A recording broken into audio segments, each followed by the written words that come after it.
बिस्मिल्लाहिर्रहमानिर्रहीम। मोहतरम नाज़रीन, अस्सलाम वालेकुम। एक दिन रसूल अकरम काबा में बैठे हुए थे। कुछ फासले पर आप सल्लल्लाहु के मुखालिफिन भी बैठे हुए थे। उनमें शामिल उतबा बिन रबिया भी था। वो रसूल अकरम सल्लल्लाहु के करीब आया और कहा, ए मेरे भाई के बेटे, हम अपने बाप दादा के तरीके पर हैं। तुमने हमारे दरमियान फूट डाल दी है, घरों में झगड़े पैदा हो गए। एक शर्त पर तुम्हारी ख्वाहिश पूरी करने के लिए तैयार हैं। वो शर्त ये है कि हमारे बाप दादा के दीन को बुरा ना कहो और हमारे माबूदों को बुरा ना कहो। जो कुछ मांगोगे हम देने के लिए तैयार हैं। जितनी दौलत मांगोगे हम देंगे। बादशाह बनना पसंद करो तो बादशाह बनाएंगे। हर काम में तुम्हारी मर्जी होगी, बगैर तुम्हारी मर्जी के कोई काम नहीं करेंगे। इसके जवाब में आप सल्लल्लाहु ने कुरान करीम की तिलावत की। मैं भी तुम्हारी तरह एक इंसान हूँ, मगर मुझ पर वही आई है कि तुम्हारा माबूद एक खुदा है, इसलिए इसकी तरफ रुजू करो और उसी से माफ़ी मांगो। और अफसोस है मुशरिकों पर जो खैरात नहीं देते, आखिरत पर ईमान नहीं रखते। अलबत्ता वो लोग जो ईमान लाए और नेक अमल किए, उनके लिए बहुत बड़ा अजर है जो कभी ख़त्म ना होगा। फिर आप सल्लल्लाहु ने उतबा से फरमाया, ए उतबा, तुम सुन चुके हो, अब जो रास्ता तुम्हें बेहतर हो वही इख्तियार करो। आप सल्लल्लाहु हर जगह जाते और लोगों को दीन की दावत देते। एक मरतबा हज के दौरान रहमत आलम सल्लल्लाहु अलैहि वसल्लम हज़रत अबू बकर सिद्दीक़ रज़ियल्लाहु अन्हु के हमरा मामूल के मुताबिक तबलीग हक़ के लिए मिना तशरीफ़ ले गए, जहाँ अरब के कोने कोने से ज़ायरीन जमा हुए थे। दावत तौहीद देते हुए इसी मजलिस में पहुँचे जो बड़ी बाअज़मत और बावक़ार थी। चंद मुअज़्ज़ज़ अशख़ास बातचीत में मसरूफ़ थे। हज़रत अबू बकर सिद्दीक़ रज़ियल्लाहु अन्हु ने आगे बढ़कर सलाम किया।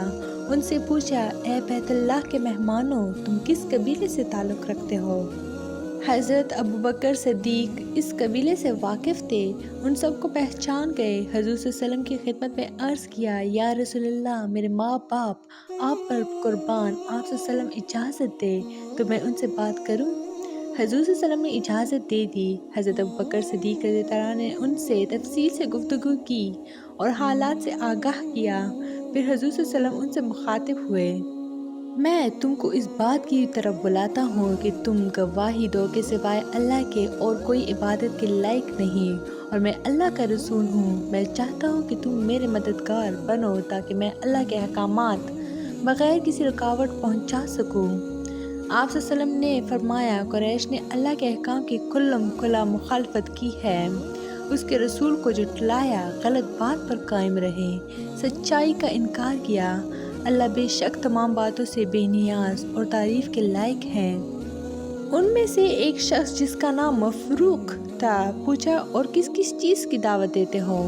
उसके जवाब में हज़ूर अकरम सल्लल्लाहु अलैहि वसल्लम ने कुरान हकीम की चंद आयात तिलावत फरमाई, जिनमें हुक्म दिया गया है कि अल्लाह के साथ किसी को शरीक ना करो, माँ बाप के साथ एहसान करो, अपनी औलाद को मुफलिसी के डर से मत कत्ल करो, बेहयाई के करीब भी ना बढ़को, हाँ वो पोशीदा हो या ज़ाहिर। जिनका खून अल्लाह ने हराम किया है उनको ना हक कत्ल मत करो। यतीम के माल को हाथ ना लगाओ।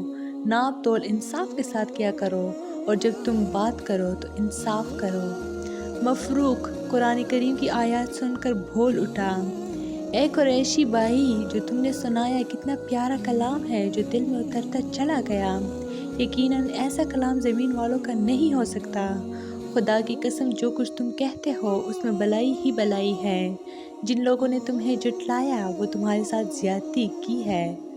रसूलुल्लाह सल्लल्लाहु अलैहि वसल्लम अपनी कौम को राह रास्त पर लाने और बुराई से रोकने के लिए तबलीग करते रहे। कुफ़ार कुरैश तो पहले ही दुश्मन बन चुके थे और कई बार अबू तालिब के पास शिकायत लेकर गए थे।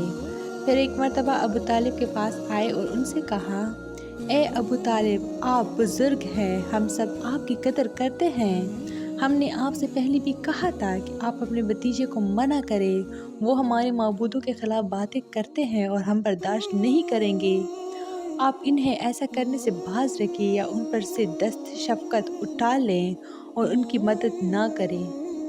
अबू तालिब ने रसूल अकरम सल्लल्लाहु अलैहि वसल्लम को बुला भेजा।